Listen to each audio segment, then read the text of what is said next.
Time to remind you about the WSCR Celebrity Golf Scramble. Only limited foursomes remain for the Score's 11th annual Celebrity Golf Scramble. It's going to be Thursday, June 27 at Kemper Lakes. It's hosted by our buddy Dan Jiggets, also Gail Sayers, and the celebrities scheduled to participate include Tom Thayer, Ed Obradovich. So be damn it. Lucas Johnson's going to be there. Bobby Douglas, Stacey King, Jimbo Covert, Stephen Bardo, Jimmy Pearsall, Keith Magnuson, Donnell Wolford, and Norm Van Leer, plus your favorite Score personalities. Sign up today. Call 312-245-6185. This year's 18-hole scramble benefits Children's Memorial Hospital. That includes lunch, dinner by Mike Ditka's Restaurant, and a silent auction. Join us for a great day of golf and fun for a great cause. You can call 312-245-6185. Again, 312-245-6185. The Score's 11th annual Celebrity Golf Scramble from White Hen Pantry, Global Computer Outlet, and the Score, Sports Radio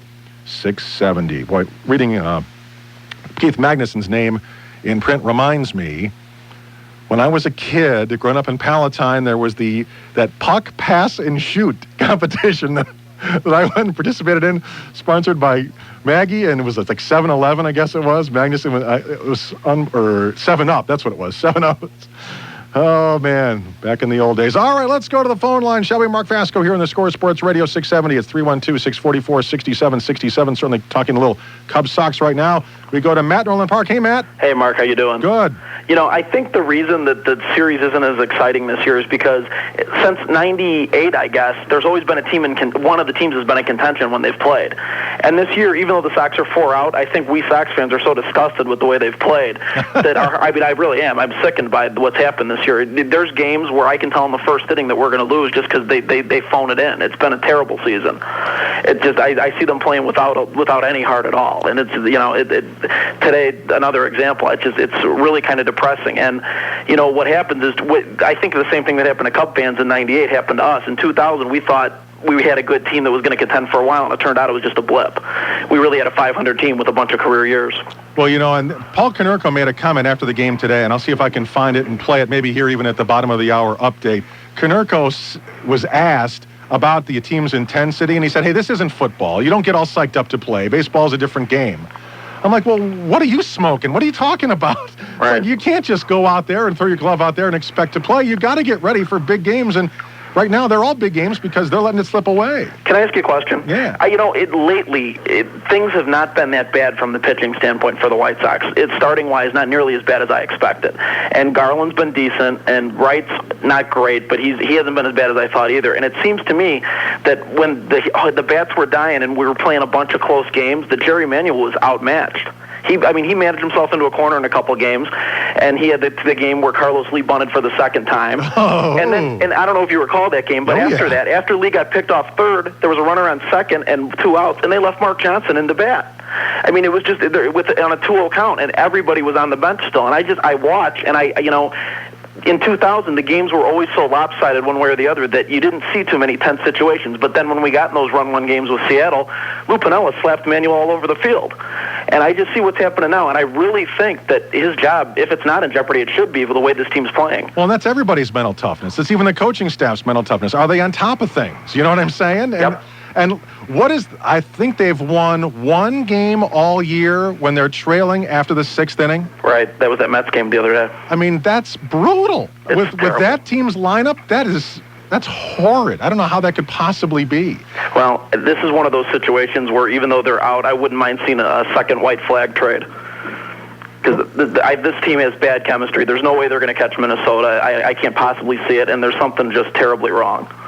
Well, and again, I keep bringing this up, and it's old and it's done, so I guess I probably ought to forget about it. But even though Johnson hit a home run today, how do you possibly let Charles Johnson get away?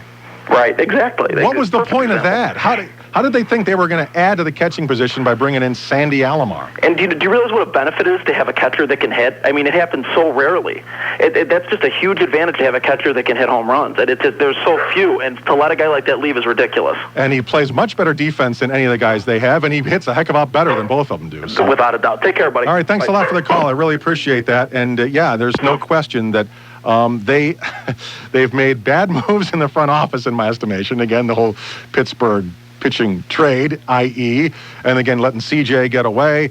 And like I say, the manager, it seems, has been caught off guard. And again, there's got to be intensity. There's got to be. And I don't care what you say. It's baseball, football, whatever.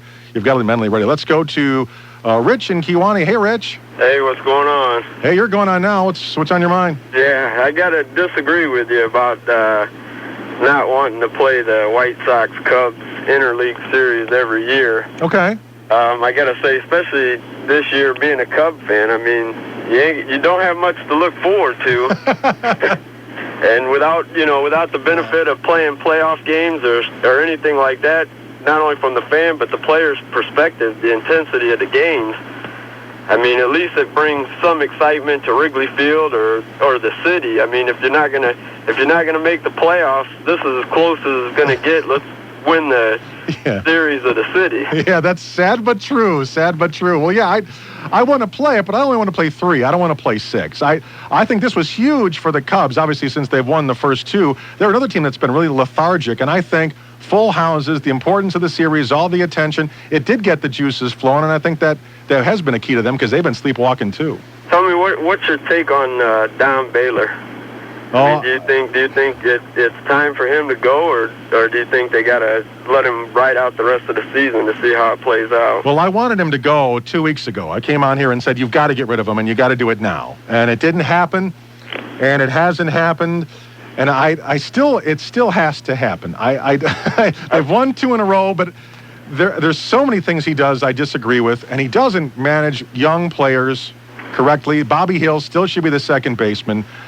Delino DeShields, why he's on this team, I have no idea any of it. Since he's on the team, there's nobody putting a gun to his head to play him.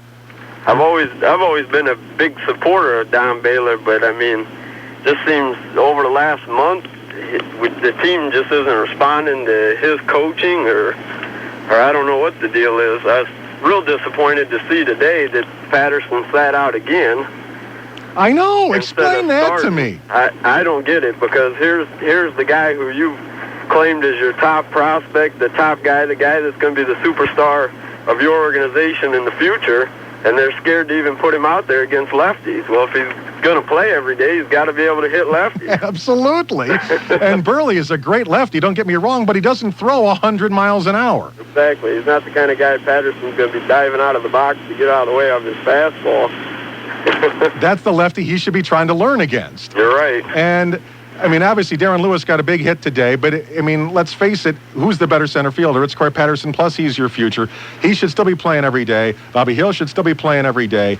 And I still don't understand it. Thank goodness Hundley's starting to come around. I don't know how long that's going to last.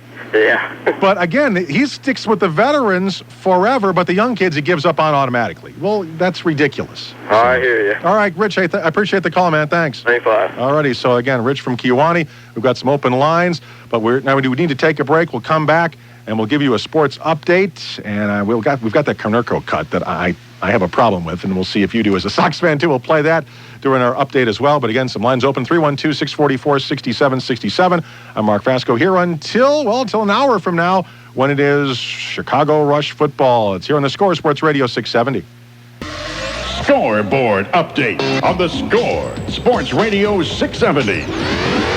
Cubs and Sox from this afternoon at a packed Wrigley Field. The Cubs get the win 7-3. Now, they had trailed 2-0 and 3-2, but they come back against Mark Burley with a 5-run 6th inning. Didn't exactly pound the ball, but Sammy Sosa, Chris Steins had a couple of bloop hits, 2 RBIs each for them. Darren Lewis also had a key bloop hit. He had 2 RBIs on the day in a start in center field against the lefty Burley, and he was happy to contribute. But Paul Konerko, as far as he's concerned, you can't say that the team didn't get up enough for the game. That's not their job. Well, this isn't football. This isn't rah-rah intensity, wins games. It doesn't work like that. I mean, I can't speak for everybody. I know myself. I mean, I'm 100% into every pitch of the whole game. Yeah, well, all right. It didn't work out today. Kenny Lofton, by the way, sat out with a sore right hamstring. Expected to miss tomorrow's games, too. Mark Johnson did have a homer. Jose Valentin knocked in a couple of runs, but it was Lieber over Burley. And this one, Al Fonseca comes on and gets the save. Back to Lewis, who was happy to play and happy to help out. I'm going to try to do whatever I can for that ball game to help my team win. That's pretty much the approach I've taken my whole career. I have confidence in what I can do on the field not only offensively but defensively. All right, let's go to the scoreboard where the Mets beat the Yankees 8-0. Sean Estes tried to hit Roger Clemens the first time he came to the plate, but he missed him. Estes would later homer. Clemens would later double. Cardinals over the Royals 5-3. Giants beat Oakland 6-2. Houston shuts out Texas by a tally of 4-0. Checking the scoreboard, some of the other games still in progress. Let's check out Toronto. They trail Montreal 7-3 in the 7th inning. Right now it is Cleveland back out in front of Colorado 3-2 in the 6th inning. Other games to tell you about 8th inning, Baltimore and Philly. They're in a 3-3 tie. Florida leads Tampa Bay. That is 3-0. Matter of fact, that has now just become a final. Also in the 9th inning right now, it's Minnesota 5, the Milwaukee Brewers 2. Atlanta leads the Boston Red Sox right now. That ball game is 4-2 in inning number 9. Also, a game that has just become a final, Houston over Texas by a tally of 4-0. There's one game that's been in a rain delay of late. It is still in a rain delay in the 5th inning. Pittsburgh leads Cincinnati by a 2-0 score. U.S. Open Golf third round. Your leader stays Tiger Woods at 5 under. He was even par today, but still a 4-shot lead over Sergio Garcia with a good round. He is at -1. Phil Mickelson and Jeff Maggart right now, they're at even par. Others, Justin Leonard is at +2. Davis Love is at +4. The College World Series, Notre Dame loses today to Stanford 4-3. Right now, 8th inning, Texas leads Rice by a score of 2-1. Elsewhere in horse racing, Hall of Fame jockey Chris McCarron has announced his retirement today. His last race will be June the 23rd at a Los Angeles area track. Arena football, don't forget, tonight, 9:30 right here on The Score with The Rush. Here now, WSCR weather for tonight, partly cloudy, 30% chance of an evening shower, clearing out overnight, a low about 52, and then for Sunday, partly cloudy, high of 75. Updates, top and bottom breaking stories when they happen. I'm Mark Vasko on The Score Sports Radio 670. Sports Radio 670.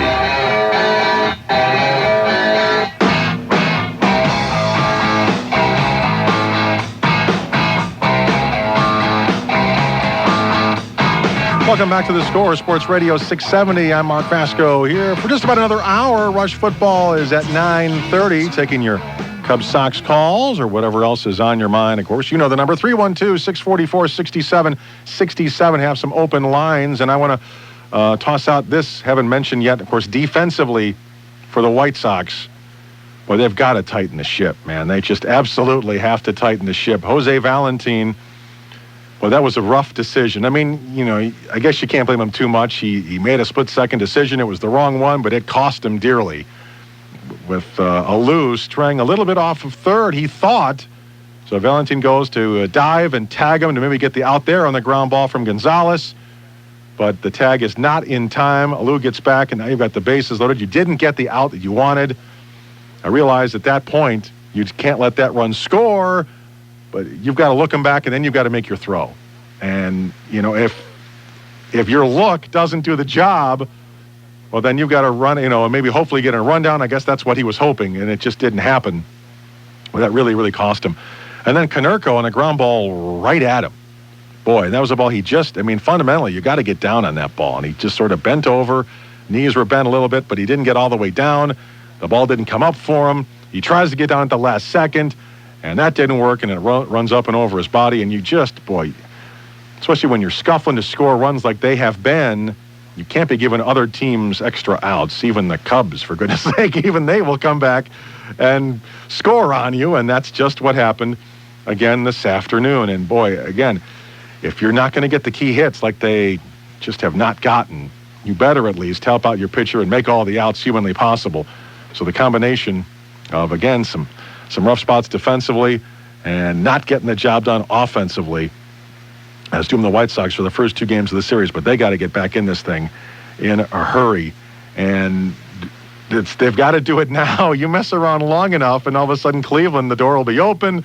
Minnesota will feel more comfortable, and you can't wait too much longer. So and the other thing is that the rough part about not getting the win today is that Mark Burley is your ace.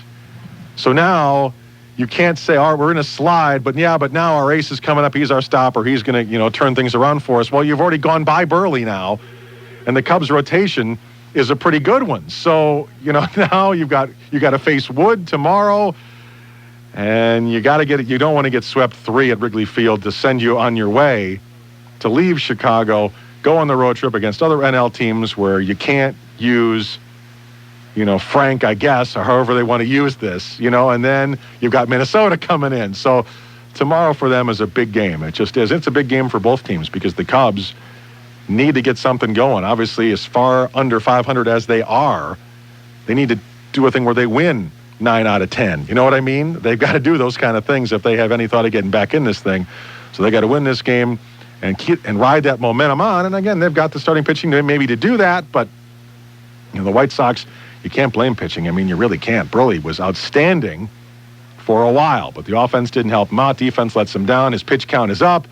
And then it all falls apart on him. So there you go. We'll see what the Sox fans think about that. Sam has just checked in from the south side, so we go right to Sam. Man, you got all the answers here. Boy, you know it all. You got it all figured out. You Cub fans kill me, You always know what's wrong with the Sox. Your defense looked a little shaky this last couple of games. Not only that, it was a freak deal. A couple of blue pitchers, and they got the hits when they needed. I grant you that.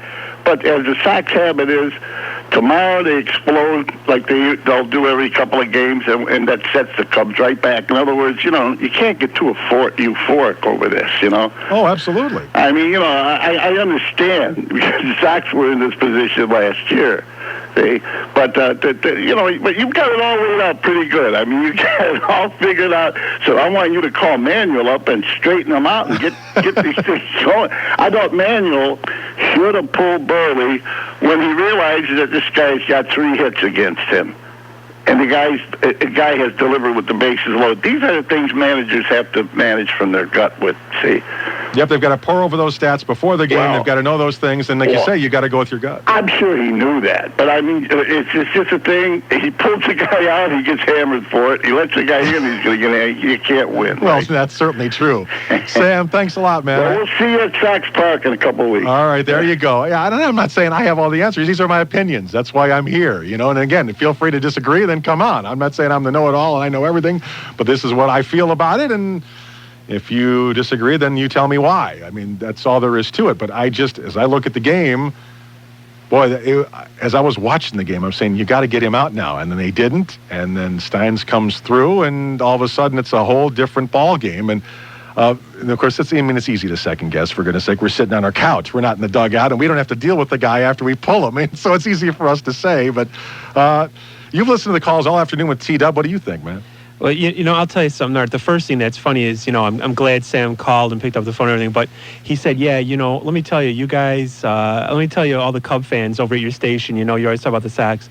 I swear, every Sox fan that calls says that we're WCUB, and every Cub fan that calls says we're WSOX. So I guess, you know what? If you're making everyone angry in radio, you must be doing something right? Exactly. Then it must be the right formula. Well, nobody can win. The managers can't win. Right. The papers can't win because then they're biased, and then we're biased, and it's all in how you look at things, man. Yeah. And if you're a Cub fan, you're going to look at things a certain way. If you're a Sox fan, you're going to look at things a certain way. I'll admit flat out, I'm a South Sider, been a Sox fan all my life. I'll tell you what worries me the most about this season. They haven't even played the Twins yet. That has me worried. And especially because the Twins are not going to be intimidated because they handled the Sox last year. Right. And the Sox offense hasn't been the Sox offense, so they're not going to be scared. Why should they be intimidated, right? Yeah. And, I'm just worried about that. That's as a Sox fan, that's one that's sticking in the back of my mind because, let's say hypothetically, let's just say hopefully, we get this season in, no strike, everything gets settled. We're looking at the possibility the Sox might be in another white flag situation. I mean, really, you get into that Minnesota series, you play them, for 5, 6, 7, 8 games, and then you get your hiney kicked. What are you going to do then? Yeah, I know. And I hope it doesn't happen. I hope it doesn't happen. But what do you do? This is a key stretch for them. They can't start out that first series against Minnesota by getting whipped. They can't. They just can't. Just mentally and everything in the standings and everything. You got to win some games here coming up to that series, and then you got to take that series. But don't you get the vibe? Aren't you picking up that vibe? Mentally, they're ready to throw it in, I think. They're ready to throw the towel. I mean, right now at this point, doesn't it seem like that to you? Well, what did you think of that Konerko's cut? It bothered me. It bothered me very much. And, it goes back. It's almost like the, remember the old, the whining regime with the Bears, how they didn't take the Packers seriously? Right. Yes, exactly right. You're going to war. This is it. North versus South. Seriously. You know what? Even if you don't feel up for the game, why don't you just at least stroke the fans a little bit? Tell them, hey, okay, yeah, we're going to go out there. We're going to try. You got to get stoked for this. If you can't get stoked for this, then Minnesota is going to walk all over you. And I agree that, no, it's not football. You're not going to go in there and bang shoulder pads. Right. But at the same time, you got to get up for it. I mean, you just have to. I mean, even if it's not, jumping up and down and cheering, I mean, you've got to match the fans' intensity, because the fans' intensity was certainly that. That was a great atmosphere. They were loud. It was packed. It was really cool. We got to take a break. We'll come back and talk to you once again. Give us a call, 312-644-6767. Mark Vasko on the Score Sports Radio 670. Through the good times and the bad times with our Chicago team, we live it with you. The Score Sports Radio 670. A 3-tier range with 80 covered hitting bays, plus a 9-hole lighted golf course is what awaits you at the Golf Center Des Plaines. Golf Center Des Plaines, located on River Road, Des Plaines. And, of course, this Father's Day, that is tomorrow, do something nice for your dad with a trip to Tribeca Cigar Company. Choose from Chicagoland's largest selection of premium cigars, pipes, and smoke accessories. Tribeca Cigar Company on Main Street in downtown Downers Grove. We go back to the phones here on the Score Sports Radio 670, talking Cubs and Sox, and now talking to Michael in his car. Hey, Michael. Hey, how you doing? Good. Actually, I was at the Cubs game today. I was pretty juiced. I'm a Cub fan, and it was definitely really entertaining. Finally, some of these guys are starting to get some hits on the Cubs that they should have been doing this a long time ago, but hopefully it'll get on a roll here. Did want to talk about that game tomorrow, though. The Sox fan calling up saying that, that the Sox are going to come back tomorrow and score a ton of runs. Well, I tell you, they're going to be going against the wrong guy, because Kerry Wood, I think he's held major league hitters to about like a 200 average, which is probably the lowest of any pitcher in baseball. So I think their chance was today, and they kind of blew it. Burley. I think Burley. I don't know if I don't know if his slider was working today or what the deal was, but some of the Cub players were teeing off. I mean, they did get some lucky hits today, but I mean, it looked like they were fouling a lot of balls off. I just knew that the Cubs. It looked like they would have come through today. Well, I think they were building off of yesterday, and that gave them confidence. And like I said earlier, I mean, yeah, bloop hits are lucky in one sense, but on the other sense, they weren't lucky because they weren't taking those huge home run swings. They actually tried to meet the ball, and that's what happens when you do that. You just dump them in there for base hits rather than strike out, which is what I've been begging them to do all year. I was going to ask you, I don't know, maybe your opinion of this. They have a couple guys that are down in the minors that are really killing the ball right now. And, the Cubs bench is pretty weak. It's been weak all year. What do you think about the Cubs bringing up a guy like Zuleta or that Echeverria? They have to. They have to. They need some home run power off that bench. I mean, Augie, I'm sorry, he's just not doing it. I mean, I don't know. Roosevelt Brown, he's having a tough time getting hits for us.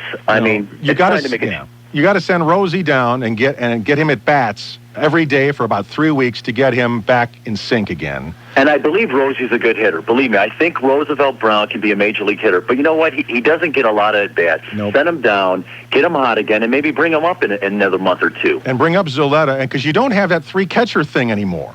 So right. You can afford to have a guy just come here and sit on the bench to pinch hit in Zuleta. And you got Augie to play all the infield positions. So, get rid of that Delano DeShields sorry ass and bring up Zuleta or somebody and just do it, because you got to have somebody to go to the bench to rather than Steins. I mean, we got a bloop hit today, but, how much are you going to get out of him?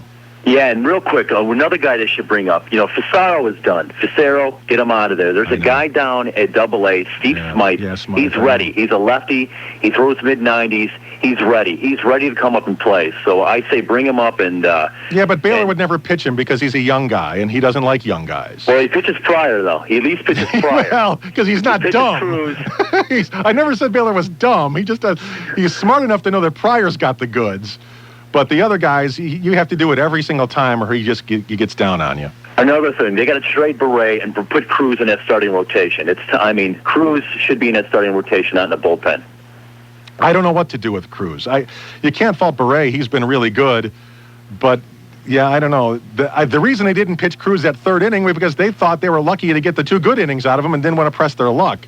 I don't know. He looked pretty good today. Oh, he looked really good. He looked really good. Well, he looked good the other night until he got beaten up and got the loss, so I don't know what to think about him. When you watch him, though, don't you think, though, I mean, some of those hits, unbelievable. Cruz has got filthy stuff. I don't know how some of these guys can actually hit this guy. This guy has got unbelievable stuff. Well, the Cubs bring every guy out there that throws 95. I don't know how they do it, but they got a whole bunch of guys who throw 95, and it's fun to watch them. It's the other guys I've been unhappy with. Hey, I really appreciate the call. Thanks so much. Take it easy. Thanks, man. All right, Michael in a car phone. So now we stay in a car, and now we go to Jim in a car phone. Hey, Jim.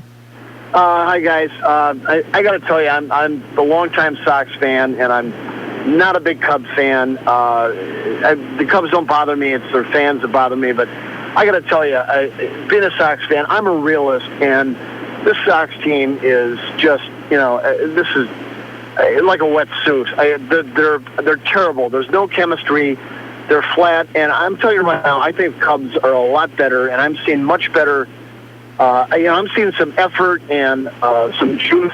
These guys, Cubs are in, but Sox are flat. They don't know what's going on. There's bad chemistry. They don't have a closer. The rotation stinks. Cubs look good to me. I'm just so disgusted with the Sox. Did you hear Konerko's comment that I played a little while ago? I heard you mention that, and I didn't want to. Could you briefly just say? Hey, what Dougie, he said? play the Konerko cut again for me, would you? Here, listen in. Thank you. This isn't football. This isn't rah-rah intensity, wins games. It doesn't work like that. I mean, I can't speak for everybody. I know myself. I mean, I'm 100% into every pitch of the whole game. So there you go. Yeah, you know what? It is rah-rah intensity. That's what I thought. You better be. You can't get up for a Cubs Sox series. Then you better. I don't know. Just go on home. It's ridiculous. And Carlos Lee's range of a love seat out there, and this guy, he can't hit a lick. And I agree. A white flag trade with these guys. And I've never been so disgusted. Last year I was really on Cub fans because they thought, they're trying to pick out World Series opponents at this time of the year last year, if you remember. Yeah. We're going on. And that's why I think the Sox fans were really on them. And this year it's a lot flatter because, let's face it, both teams up until now, I think, stink. But the Cubs are starting to show a little bit of life. And, I got to be honest. I got to give the Cubs the props. They smacked us twice, and they earned it. And none of this lucky hit stuff. Come on. They beat us fair and square, and they earned it. So I got to tip my hat to the Cubs, and that's about it, and I'm really ticked. Thank you, Jim. Again, right. Konerko is an outstanding baseball player, but I can't believe he said what he said. What do you mean? I mean, you can't do that every day. You can't. It's a 162-game season. You can't do the rah-rah thing every game. But there are certain games and certain teams that you have to physically get up for and cheer on your teammates and get on the top step of the dugout and do all those things. And the Cubs are a team that, for the Sox, you've got to do that against, and vice versa. And that Twin Series coming up. I mean, you can't do it every day, but there are certain times that adrenaline and all that kind of stuff means something. And that was now. You know what I'm saying? I mean, you just have to. I can't believe that. And Carlos Lee, how much longer is Carlos Lee going to be penciled into that lineup? I mean, man, talk about a guy giving you nothing. And it's almost an entire season now. It was the second half of last year and the first half of this year. How much longer do you give a guy, especially since he's bad in the outfield? I mean, that throw today, that was a huge play. I realized he slipped on the outfield grass, but then he airmailed it over the cutoff man, to the plate way too late to get that second runner. When you got to get the ball to the cutoff man or the middle of the diamond, you just got to do those things. Those little things add up to wins, and if he's not hitting, he better do the other stuff. And right now, he's not doing either. And boy, there's so many guys, like Valentin, you'll put up with, average to sub-average defensive play from him, because he's a leader. He's got intensity, and he's a leader, and he hits. So there's other stuff that you put up with. But the other guys who aren't producing offensively, man, you can't then not have them play defense or whatever, which is why another guy, how do you pencil in that shortstop every day as another guy? Man alive. And somebody teach him how to put a helmet on. Is it me or what is the deal with the bad helmet that seems like it sits 8 feet on top of his head like cockeyed at an angle? All right, come on. It's just hair. Smush it down. Don't worry about being pretty and wear that helmet like it's supposed to be worn. That is the worst look I've ever seen in my life. And again, if he's not going to hit, then you got to find somebody else. I mean, to me, again, I'm not the know-it-all Cub fan. I'm just saying, as an interested party, because I still watch them all the time, and every one of my best friends is a Sox fan, and I go there and I watch the games in person, and I watch them on TV because we hang out together. And everyone, I don't have one Cub fan friend. Every one of my friends is a Sox fan. So we watch just as many Sox games on TV, and I go to probably more Sox games than Cub games. So I'm just saying. And when I'm there, I root for him. Again, I'm a Chicago guy, all right? And like I say, I'm not going to be the one guy sitting there rooting against the Sox. There's no way. My friends would beat the crap out of me.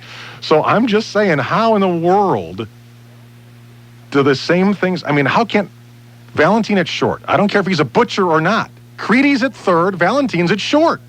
Period. All the hits Creedy gets in AAA does this team no good whatsoever. They got to have hits, and they got to have hits in the majors. You know, that was what bothered me about Pryor at the start of the season on the Cubs side. Every strikeout he got in the minors helped this team not one bit while they were, going 10, 12 games under 500. Bring his butt up and get him in there, and the strikeouts he gets would mean something then. And, they finally got it done, and I'd say he's ready. Wouldn't you say he's ready? I'd say he was ready. So, and again, what are you waiting on Creedy for? Get his butt up here, get him in the lineup every day, put Valentin at short, get that other guy out of the lineup at shortstop, and put Leifer in left. He's not a bigger butcher defensively than Lee is, and he's got to hit more than Lee. He's got to be. So those are my thoughts on the Sox from the Cub fans. So, rip me, go ahead. 312-644-6767. But we need to take a break here at the top of the hour, get a sports update, come back and talk to you until 9:30 when it's Rush Football. Mark Vasko here on the Score Sports Radio 670.